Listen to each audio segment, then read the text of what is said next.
این خانه قشنگ است، این خانه قشنگ است، ولی خانه من نیست. این خاک چه زیباست، ولی خاک وطن نیست. آن دختر چشمابی گیسوی طلایی، طناز و سیاه چشم چو معشوقه من نیست. آن کشور نو، آن وطن دانش و صنعت، هرگز به دلانگیزی ایران کهن نیست. در مشهد و یزد و قم و سمنان و لرستان لطفی است که در کلگری و نایس و پکن نیست.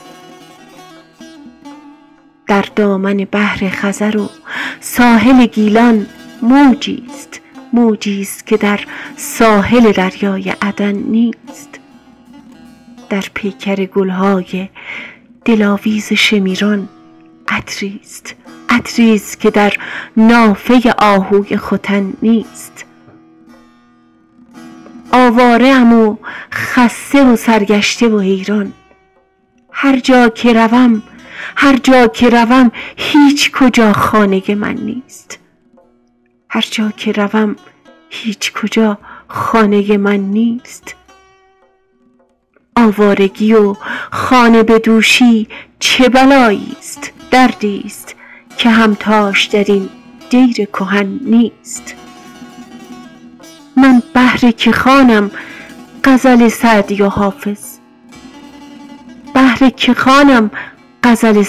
حافظ، در شهر غریبی که در او فهم سخن نیست.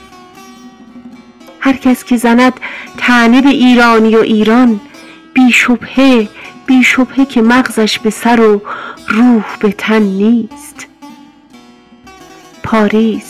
پاریس قشنگ است، ولی نیست چو تهران. لندن به دلاویزی شیراز کهن نیست. هرچند که سرسبز بود دامنه آب، چون دامن البرز پر از چین و شکن نیست.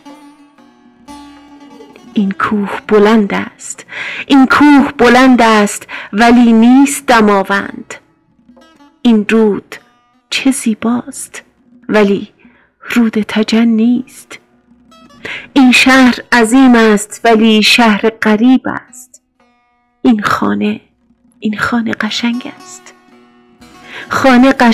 است، ولی خانه من نیست.